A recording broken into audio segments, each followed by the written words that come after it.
जय श्री राधे कृष्ण। दोस्तों आज हम आपको एक बहुत ही महत्वपूर्ण कथा सुनाने जा रहे हैं। इस कथा के माध्यम से हम आपको यह बताएंगे कि संसार में सबसे बड़ा दान कौन सा होता है, जिसे करने से पूर्ण पुण्य की प्राप्ति होती है और कैसे हम बुरे लोगों की पहचान कर सकते हैं।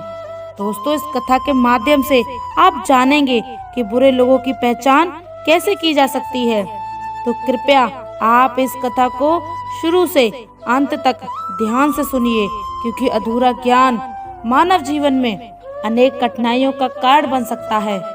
कथा आरंभ करने से पहले यदि आपने हमारे चैनल को अभी तक सब्सक्राइब नहीं किया है तो जरूर सब्सक्राइब करें, वीडियो को लाइक करें और अपने प्रियजनों के साथ भी शेयर करें। कमेंट बॉक्स में लिखिए जय श्री राधे कृष्णा। दोस्तों एक बार भगवान श्री हरि, विष्णु जी और माता लक्ष्मी जी क्षीर सागर में अपने आसन पर बैठे हुए थे। तब भगवान विष्णु जी ने देखा कि माता लक्ष्मी जी किसी गहन सोच में हैं। माता लक्ष्मी जी को गहन सोच में देखकर भगवान विष्णु की मुस्कुराते हुए बोले, हे देवी, ऐसा प्रतीत होता है कि आप किसी गहन विचार में डूबी हुई हैं। आप निसंकोच होकर अपने प्रश्न पूछिए, हम आपके सभी प्रश्नों का समाधान अवश्य करेंगे। भगवान विष्णु की बात सुनकर माता लक्ष्मी ने कहा, हे प्रभु, आज मेरे मन में एक जिज्ञासा है।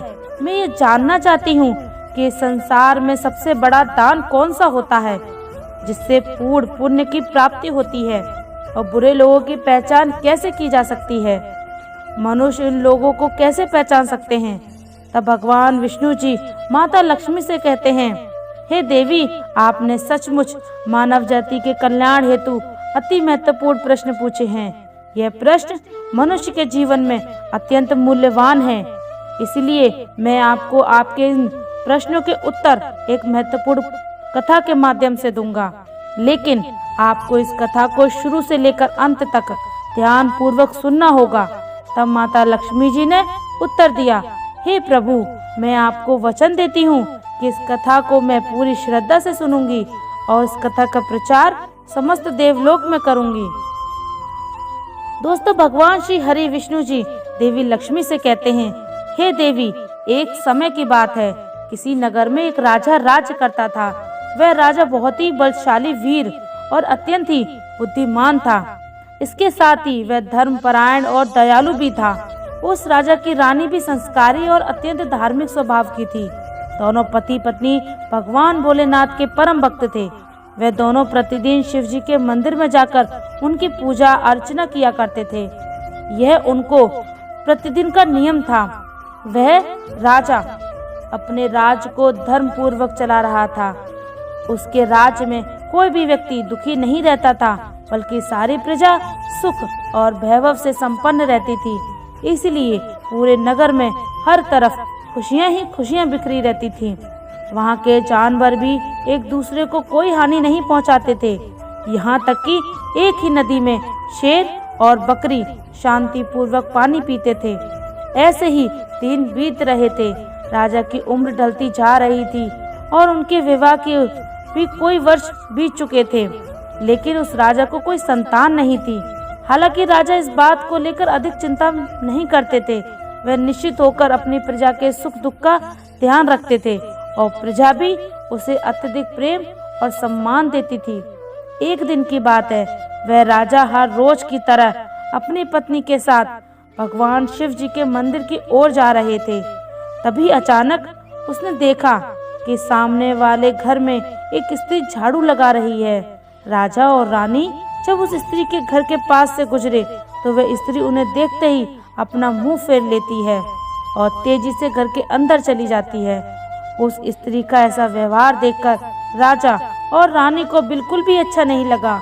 राजा उस समय अपनी रानी के साथ भगवान भोलेनाथ की पूजा के लिए जा रहे थे, इसलिए उसने उस स्त्री से कुछ नहीं कहा और सीधे मंदिर पहुंचकर भगवान शिव जी की पूजा अर्चना की। पूजा के बाद राजा अपनी रानी के साथ वापस महल लौट आए, लेकिन महल पहुंचने के बाद राजा ने अपने एक सैनिक को बुलाया और उसे आदेश दिया कि तुम जाओ और उस नगर की बाहरी क्षेत्र में रहने वाली उस स्त्री को अपने साथ महल में लेके आओ। ध्यान रखना, तुम मुझसे कुछ भी मत बताना कि क्यों बुलाया गया है, बस उसे तुम हमारे पास ले आओ। भगवान विष्णु की कथा सुनाते हुए आगे कहते हैं, हे देवी, राजा का आदेश पाते ही वह सैनिक तुरंत ही उस महिला के घर पहुंचता है।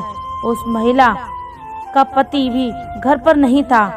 फिर वह सैनिक उस स्त्री से घर के दरवाजे को खटखटाते हुए कहता है और कुछ देर बाद वह महिला अपने घर का दरवाजा खोलती है। सामने राजा का सैनिक खड़ा हो देखकर वह महिला हैरान होती है और पूछती है, क्या हुआ, आप मेरे घर क्यों आए हैं? उस महिला की बात सुनकर राजा का वह सैनिक उससे कहता है, चलो मेरे साथ, महाराज ने तुम्हें राजमहल में बुलाया है, उन्हें आपसे कुछ बात करनी है। यह सुनकर वह महिला अपने मन में सोचती है, आखिर महाराज का आदेश है, इसे ठुकराया तो नहीं जा सकता, मुझे राज दरबार में जाना ही होगा। उसके बाद वह सैनिक उस स्त्री को अपने साथ लेकर राजमहल पहुंच गया। महल में पहुंचकर वह महिला राजा को प्रणाम करती है और कहती है, हे महाराज, आपने मुझे अचानक यहाँ महल में क्यों बुलाया? क्या मुझसे कोई गलती हो गई? उस स्त्री की बात सुनकर राजा कहता है, तुम मुझे एक बात बताओ, आज सुबह जब मैं और मेरी पत्नी भगवान शिव के मंदिर जा रहे थे तो तुमने मुझे देखकर अपना मुंह फेर लिया और मुझे आते हुए देखकर तुम दौड़ते हुए अपने घर चली गई। तुमने मुझे देखकर ऐसा दुर्व्यवहार क्यों किया? जब वह महिला कहती है, हे महाराज, आप भले ही मुझे मृत्यु दंड दे दें तो भी मुझे कोई ऐतराज नहीं, परंतु मैं सच ही कहूँगी, आपके महल में बड़े बड़े विद्वान हैं, पंडित हैं, अगर मैं गलत बात बोलूं तो आप उनसे पूछ सकते हैं। हमारे नगर में यह मान्यता है कि जो सुबह सुबह आपका चेहरा देख लेता है तो उस व्यक्ति का पूरा दिन खराब हो जाता है, क्योंकि आप संतानहीन हैं, अभी तक आपको संतान की प्राप्ति नहीं हुई है। इसी कारण मैंने आपका मुंह देखकर अपना मुंह फेर लिया और अपने घर के अंदर चली गई। उस महिला की ऐसी बात सुनकर राजा आश्चर्य में पड़ गया। वह अपने मन में सोचता है कि यह महिला तो बिल्कुल सत्य कह रही है। यदि किसी नगर के राजा को संतान नहीं है, वह उसकी प्रजा के लिए बिल्कुल भी शुभ नहीं माना जाता। उसके बाद राजा उस महिला के वापस अपने घर जाने की अनुमति देता है। फिर राजा अपने मन में ये विचार करने लगता है कि अब मुझे भगवान शिव जी के मंदिर में जाकर संतान प्राप्ति के लिए यज्ञ करना चाहिए। ऐसा सोचकर वह राजा अपने कक्ष में लौटकर रानी से कहता है, हे प्रिय, हमारे नगर के लोग हमारे चेहरा देखना भी पसंद नहीं करते, क्योंकि हमारे पास अभी तक कोई संतान नहीं है। इसलिए हमें भगवान शिव जी के मंदिर में जाकर संतान प्राप्ति का यज्ञ करना चाहिए। हम भगवान भोलेनाथ के मंदिर में चलते हैं और भगवान शिव से प्रार्थना करते हैं कि वे हमें पुत्र प्रदान करें। राजा की बात सुनकर रानी भी उसकी बात मान लेती है। फिर राजा और रानी दोनों भगवान शिव जी के मंदिर पहुंचते हैं और भगवान शिव जी की पूजा करके संतान प्राप्ति के लिए यज्ञ का आयोजन करते हैं। भगवान विष्णु की कथा कहते हुए देवी से कहते हैं, पुत्र प्राप्ति के लिए राजा और रानी ने यज्ञ का आयोजन किया, लेकिन यज्ञ संपन्न होने के बाद भी उन्हें संतान की प्राप्ति नहीं हुई। यज्ञ के निष्फल होने से राजा अत्यंत निराश हो गया। यज्ञ का आयोजन करने वाले पंडित जी ने भी सोच में पड़ गए। पंडित जी ने मन ही मन सोचा, अब तक जितने भी यज्ञ मैंने किए हैं उनमें से कोई भी यज्ञ आज तक विफल नहीं हुआ है। इसका अर्थ यह है कि शायद इस राजा के भाग्य में ही खोट है और ऐसा प्रतीत होता है कि ईश्वर ने इस राजा के भाग्य में संतान का योग नहीं लिखा है। इसलिए संतान प्राप्ति का यज्ञ करने के बाद उसे संतान की प्राप्ति नहीं हुई है। राजा हर संभव प्रयास करके थक चुका था और अब वह गहरे निराशा में डूब रहा था। वह एक दिन रात संतान की कमी के बारे में सोचता, चिंता में खोया रहता। एक दिन सिंहासन पर बैठे बैठे राजा को अचानक एक बात याद आती है कि दूसरे नगर के वन में एक महात्मा जी निवास करते हैं, जिनकी ख्याति दूर दूर तक चली हुई है। राजा के मन में विचार आता है कि शायद उन महात्मा के पास मेरे इस कष्ट का कोई समाधान हो। अगर मैं उनके पास जाऊं तो संभवतः मुझे वे पुत्र प्राप्ति का कोई उपाय बता सकते हैं। मुझे उनके पास जाना चाहिए। अपने मन में ये निर्णय लेकर राजा तुरंत अपनी रानी के पास जाता और उससे कहता है, हे प्रिय, दूसरे नगर के वन में एक महान तेजस्वी और ज्ञानी महात्मा जी रहते हैं। मुझे लगता है कि हमें उनके पास जाना चाहिए और हो सकता है कि वे हमें पुत्र प्राप्ति का कोई मार्ग सुझा दें। फिर रानी भी राजा के इस बात से सहमत हो गई। रानी ने कहा, हे स्वामी, आपकी बात बिल्कुल सही है। हमें महात्मा जी से अवश्य मिलना चाहिए। रानी की सहमति पाकर राजा और रानी दोनों ने एक रथ में बैठकर महात्मा जी के दर्शन के लिए दूसरे वन की ओर प्रस्थान किया। कुछ समय के बाद वे दोनों वन में पहुंच गए। रथ से उतरकर राजा और रानी दोनों जंगल के भीतर जाने लगे। ऊंचे नीचे रास्तों से गुजरते हुए वे महात्मा के आश्रम की ओर बढ़ने लगे। भगवान विष्णु जी कथा सुनाते हुए आगे कहते हैं, हे देवी। फिर राजा और रानी वन के भीतर महात्मा जी की कुटी के पास पहुंच जाते हैं। वहां से देखते हैं कि महात्मा जी एक विशाल वृक्ष के नीचे ध्यान मग्न होकर साधना में लीन हैं। यह दृश्य देखकर राजा और रानी कुछ देर तक खामोशी से खड़े रह जाते हैं ताकि महात्मा जी की साधना में कोई विघ्न न आए। दोनों हाथ जोड़कर विनम्रता पूर्वक महात्मा जी के सामने खड़े रहते हैं। कुछ समय बाद महात्मा जी अपनी साधना से बाहर आते हैं और फिर अपनी आंखें खोलते हैं। तब वे देखते हैं कि राजा और रानी उनके सामने अपने हाथों को जोड़कर खड़े हैं।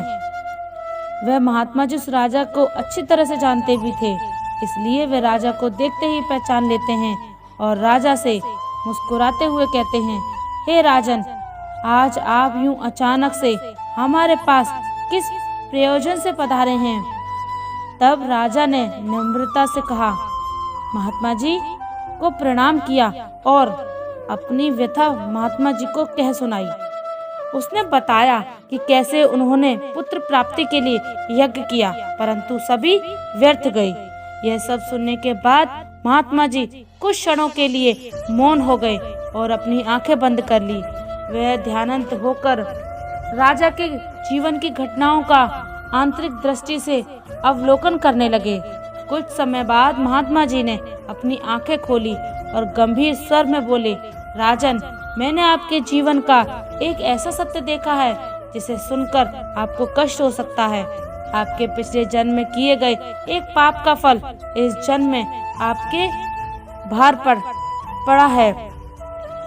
आपके पिछले जन्म में एक ऐसा घोर पाप किया था जिसके परिणाम स्वरूप इस जीवन में आपके भाग्य में संतान प्राप्ति का योग नहीं है। इसी कारण से आपके सभी प्रयास निष्फल हो रहे हैं। भगवान विष्णु जी कथा सुनाते हुए आगे कहते हैं, हे देवी। महात्मा जी की बातें सुनकर राजा उनके चरणों में गिर गया और विनती करते हुए बोला, महात्मा, कृपया करके आप ऐसा मत कहिए। आप ही हमारे दुख को हरने का कोई उपाय सुझाइए। राजा की यह व्याकुलता देखकर महात्मा जी ने उसे सहारा देकर अपने चरणों से उठाया और बोले, हे राजन, इतनी अधीरता आपको बिल्कुल भी शोभा नहीं देती। मैं अभी आपको आपके इस कष्ट का निवारण करने का उपाय बताता हूँ, जिसे करने के बाद आपको अवश्य पुत्र की प्राप्ति होगी। इतना कहकर वह महात्मा जी अपनी कुटिया के भीतर जाते हैं और थोड़ी देर के बाद हाथ में एक कटोरी में खीर लेकर बाहर आते हैं। उन्होंने वे खीर राजा को देते हुए कहा, राजन, महल पहुंचकर आप और रानी साहिबा दोनों ही स्नान आदि के बाद इस खीर को प्रसाद के रूप में ग्रहण करें। ऐसा करने से आपको निश्चित ही पुत्र की प्राप्ति होगी। परंतु राजन, आप मेरी एक बात याद रखना, इस पुत्र की आयु मात्र 20 वर्ष की होगी। जिस दिन आपके पुत्र की आयु 20 वर्ष हो जाएगी, उसी दिन उसकी मृत्यु हो जाएगी। महात्मा जी की इस बात को सुनकर राजा गहरी सोच में डूब गया। वे अपने मन में सोचने लगा, चलो 20 वर्ष के लिए ही सही, परंतु इस संतानहीनता का कलंक तो मिट जाएगा, हमें संतान सुख तो मिलेगा। राजा ने मन ही मन इस बात को स्वीकार कर लिया और महात्मा जी से निवेदन किया, हे महात्मा जी, आपका आशीर्वाद और मार्गदर्शन स्वीकार है, कृपया करके हमें ये अवसर दें। महात्मा जी ने मुस्कुराते हुए कहा, राजा को आशीर्वाद दिया और राजा और रानी ने महात्मा जी को प्रणाम किया, उनकी चरण वंदना और विनम्रता पूर्वक आभार व्यक्त किया। उसके बाद दोनों अपने रथ में बैठकर महल की ओर लौट चले। इसके बाद महल पहुंचकर राजा और रानी स्नान आदि कर भगवान भोलेनाथ जी का प्रसाद मानते हुए श्रद्धा से उस खीर को ग्रहण करते हैं। उसके कुछ ही दिनों के बाद रानी गर्भवती हो जाती है। इससे रानी बहुत ही प्रसन्न हो जाती है। अब राजा ये शुभ समाचार सुनकर वह भी बहुत खुशी से झूम उठता है।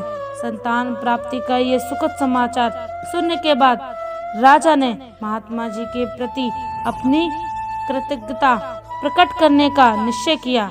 राजा अपने रथ में ढेर सारे फल, फूल, वस्त्र और अन्य भेंट सामग्रियां रखकर वन में महात्मा जी की कुटिया की ओर चल पड़ा। कुटिया के निकट पहुंचकर राजा ने अपने रथ को रोक दिया और विनम्र भाव से नीचे उतरकर महात्मा जी के पास पहुंचा। महात्मा जी ध्यान मग्न बैठे थे। राजा ने उनके पास जाकर सभी वस्त्र, फल, फूल उन्हें समर्पित किए और गहरे आदर के साथ प्रणाम करते हुए कहा, हे महात्मा, आपकी ही कृपा से हमें संतान प्राप्ति का सुख प्राप्त होने जा रहा है, इसलिए आप मेरी यह तुच्छ सी भेंट स्वीकार कर लीजिए।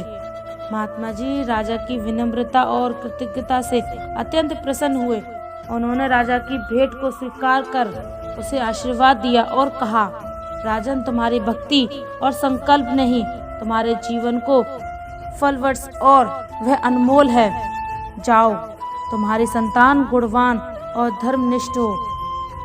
उसके बाद राजा ने महात्मा जी का आशीर्वाद पाकर उनसे विदा ली और अपने रथ में बैठकर वापस अपने महल की ओर प्रस्थान करते हुए महल लौट आए।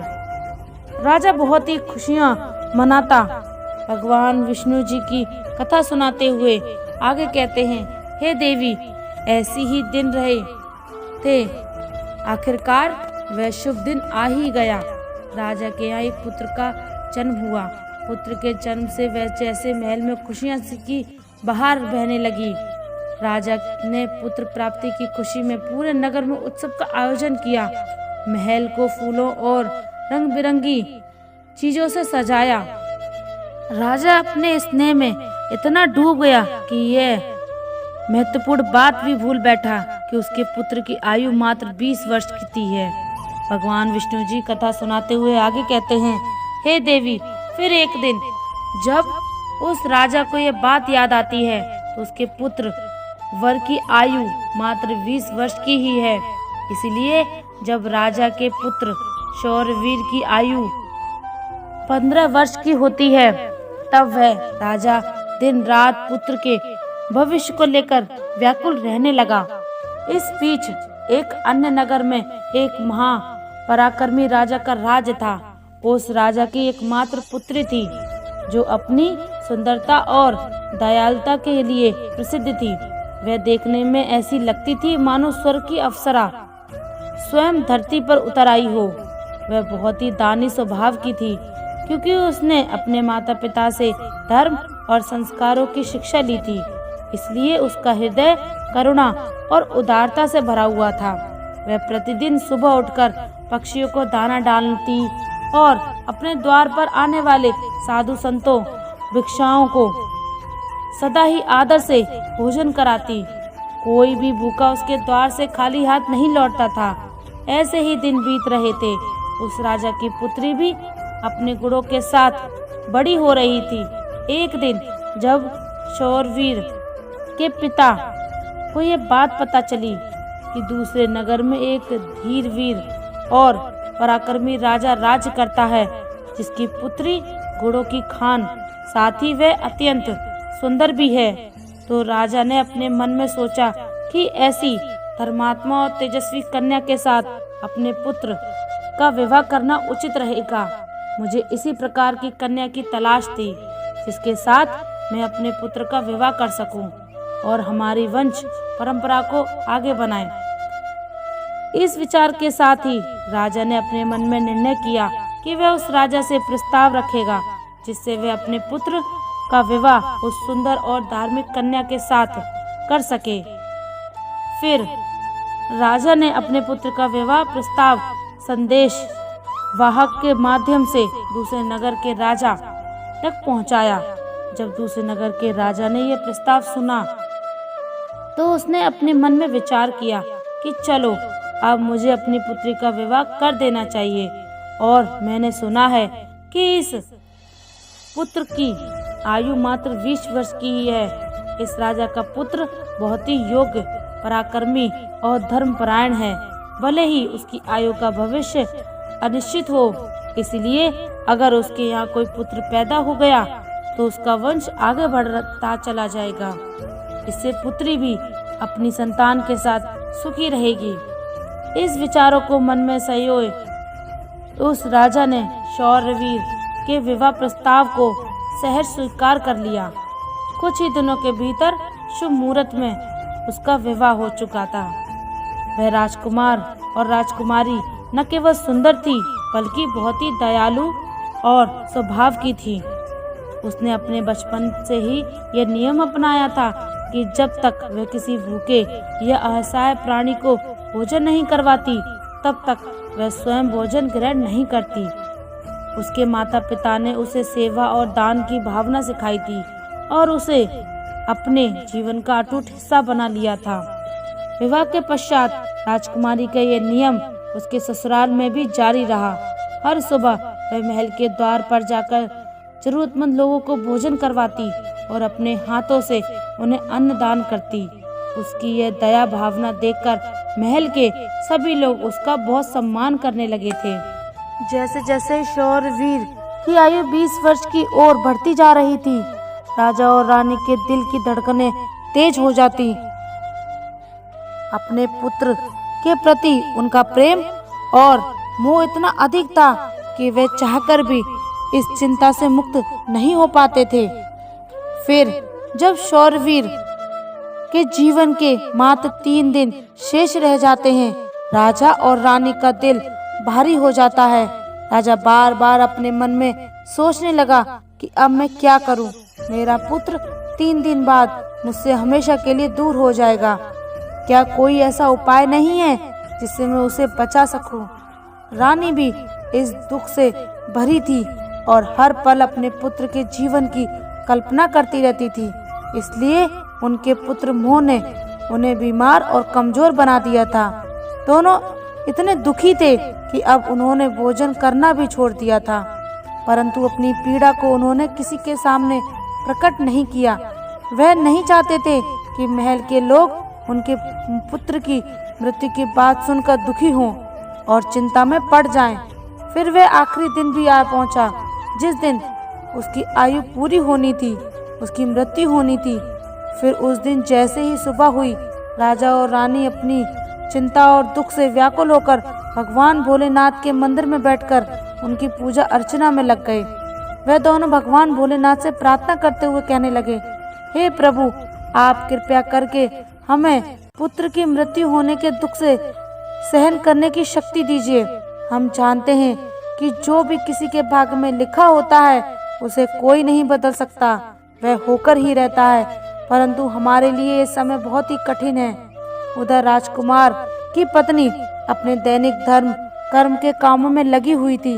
वह दिन तरह वह भूखे गरीबों और निर्धनों को भोजन करा रही थी, पक्षियों को दाना डाल रही थी और जरूरतमंदों की सहायता में लगी हुई थी। उसे अपने पति की आयु के बारे में कुछ भी पता नहीं था, इसलिए वह निश्चित होकर अपने कार्य में मग्न थी।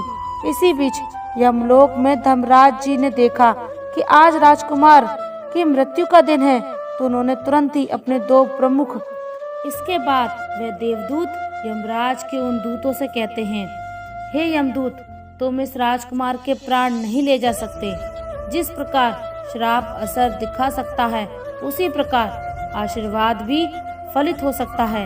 अब राजकुमार और सांड के बीच वे दो देवदूत आशीर्वाद रूपी दीवार बनकर खड़े हुए थे और राजकुमारी का दान मृत्यु के समय को आगे नहीं बढ़ने दे रहा था। फिर वे यमदूत उन देवदूतों से कहते हैं, हे देवदूतों, तुम सभी यहाँ से लौट जाओ और हमें हमारा काम करने दो, क्योंकि हमारा उद्देश्य है इस राजकुमार के प्राण लेकर यमलोक लौट जाना। तब देवदूतों ने दृढ़ता से उत्तर दिया कि यमदूतों, ऐसा कभी नहीं हो सकता। हमारे रहते ये असंभव है, क्योंकि हमें स्वयं भगवान शिव जी ने यहाँ भेजा है। दोनों पक्षों के बीच बहस छिड़ गई और फिर ये बहस धीरे धीरे एक युद्ध में बदल गई। देवदूतों की अद्वितीय शक्ति के सामने यमदूत असहाय हो गए और हार मानकर वापस यमलोक लौट आए। यमलोक में पहुंचकर यमदूतों ने यमराज जी से कहा, हे महाराज, हम उस राजकुमार के प्राण नहीं ले पाए। तब यमराज ने अपने उन दूतों से कहने लगे, यह कैसी विडंबना है, तुम लोग खाली हाथ क्यों वापस लौट आए। यमराज जी की बात सुनकर यमदूत यमराज जी से कहते हैं, हे महाराज, हम उस राजकुमार के प्राणों को लेने के लिए गए थे, लेकिन अचानक से पता नहीं दो देवदूत हमारे सामने आकर खड़े हो गए और उन दोनों के सामने हमारी कोई भी शक्ति काम नहीं कर पाई। यमराज ये सुनकर सोच में पड़ गए और बोले, ऐसी कौन सी बड़ी शक्ति है जो उस राजकुमारी की मृत्यु के मार्ग में बाधा बन रही है। फिर वे यमदूत यमराज की से कहते हैं, हे महाराज, एक तो उसके दान की शक्ति और आशीर्वाद की शक्ति, जिसने देवदूतों को और भी शक्तिशाली बना दिया है। तब यमराज जी अपने दूतों से कहते हैं, लगता है यह कार्य तुमसे नहीं हो पाएगा, तुम लोग रहने दो, मुझे स्वयं पृथ्वीलोक पर जाकर उस राजकुमार के प्राण लेने होंगे।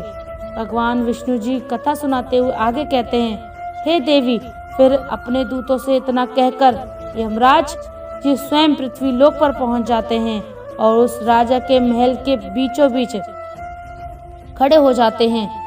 उन देवदूतों से यमराज जी कहते हैं, हे देवदूतों, क्या तुम लोग नहीं जानते कि इस विधि का विधान अटल है। जब किसी की आयु पूरी हो जाती है तो उसे यमलोक जाना ही होता है, और इस राजकुमार की भी आयु अब पूर्ण हो चुकी है, इसलिए मैं इसके प्राण लेने आया हूँ। तब देवदूतों ने यमराज से कहा, हे प्रभु, आप हमें बताइए कि ब्रह्मा जी और विष्णु जी तक को भी श्राप का प्रभाव सहना पड़ा। यदि श्राप का मान रखा जा सकता है तो क्या आशीर्वाद का मान नहीं रखा जा सकता। इस राजकुमार को भूखे को भोजन देने का आशीर्वाद प्राप्त है। उन देवदूतों का बात सुनकर यमराज की उन देवदूतों से कहते हैं, आप लोग सत्य कह रहे हैं, परंतु अब मुझे क्या करना होगा।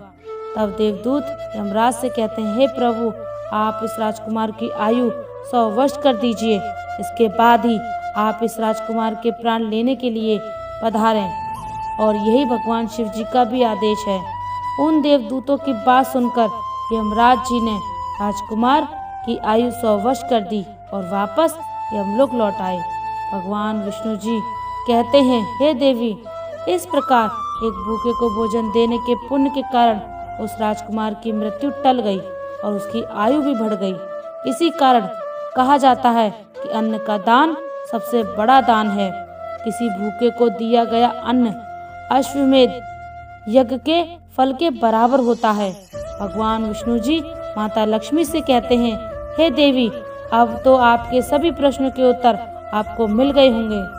तब माता लक्ष्मी जी भगवान श्री हरि विष्णु जी से कहती हैं, हे प्रभु, आज आपने मुझे अन्न दान प्रदान किया है और मेरे सभी प्रश्नों का समाधान भी कर दिया है, इसलिए मैं आपको विश्वास दिलाती हूँ कि मैं इस कथा का विस्तार समस्त संसार में अवश्य करूँगी।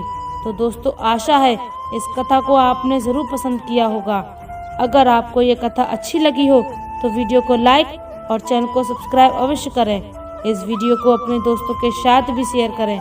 कमेंट बॉक्स में लिखिए, जय श्री राधे कृष्णा। कृष्ण। तो मिलते हैं अगले वीडियो में। अब तक के लिए धन्यवाद। अपना ख्याल रखिए। जय श्री राधे कृष्ण।